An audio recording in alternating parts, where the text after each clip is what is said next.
അങ്ങനെ കുറച്ച് നേരത്തെ വിശ്രമത്തിനൊക്കെ ശേഷം ഒന്ന് ഫ്രഷ് ആയിട്ട് ഞങ്ങൾ വേഗം മസ്ജിദുൽ നബവിയിലേക്ക് സുബ്ഹ് നിസ്കരിക്കാൻ വേണ്ടി എത്തിയിട്ട്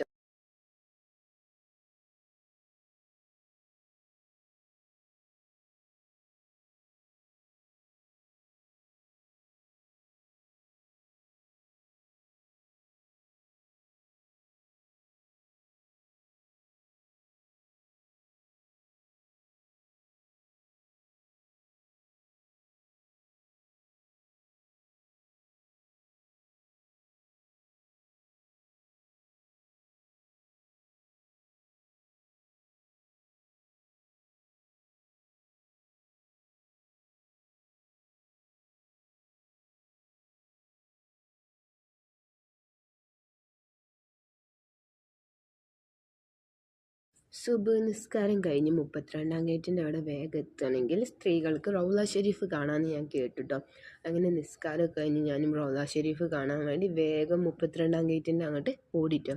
അവിടെ എത്തിയപ്പോൾ ഫുള്ള് തിരക്ക് തന്നെയാണ് കേട്ടോ. കുറച്ച് നേരം അവിടെ വെയിറ്റ് ചെയ്തതിന് ശേഷം ഓല് നമ്മളെ പള്ളീൻ്റെ ഉള്ളിലേക്ക് കയറ്റി കേട്ടോ. അങ്ങോട്ട് ഓടി എത്താൻ കഴിയുന്നവർക്ക് ഫസ്റ്റ് എത്താം, അല്ലാത്തവർ ബാക്കിലേക്കാണ് കേട്ടോ.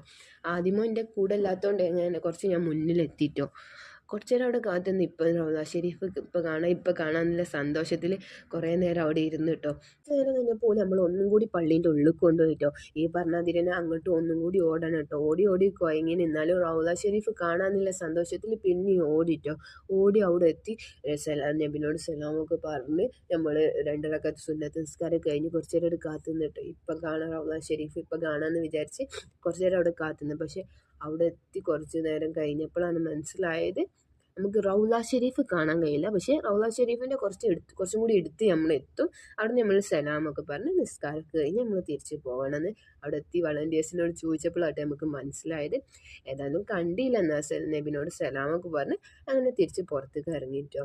ആണുങ്ങൾക്ക് ഇതേപോലെ തന്നെ കേട്ടോ. കുറച്ച് വിട്ടാണെങ്കിലും ഓൾക്ക് റൗള ഷെരീഫ് കാണാം കേട്ടോ. ആദിമോനും കാക്കൊക്കെ റൗള ഷെരീഫ് അങ്ങനെ കണ്ടിട്ടോ കുറച്ച് വിട്ടുന്നാണ്ട്. നുസ്കാറിൻ്റെ ആപ്പ് ഉണ്ടെങ്കിൽ എല്ലാവർക്കും റൗള ഷെരീഫിൻ്റെ അടുത്തത് എത്താം കേട്ടോ. പക്ഷേ എനിക്ക് എന്താ അറിയില്ല, ആപ്പ് റെഡി ആയിട്ടില്ല. പോകുന്നതിന് മുമ്പ് റെഡി ആവുകയാണെങ്കിൽ കാണാമെന്നുള്ള സന്തോഷത്തിൽ അങ്ങനെ നല്ല തണുപ്പായതുകൊണ്ട് കാക്കു പറഞ്ഞ് നമ്മൾ റൂമിലേക്ക് പോകുക പറഞ്ഞപ്പോൾ പുറത്തിറങ്ങി റൂമിലേക്ക് നടന്നു കേട്ടോ. അപ്പോൾ ഓക്കെ, ബൈ ബൈ.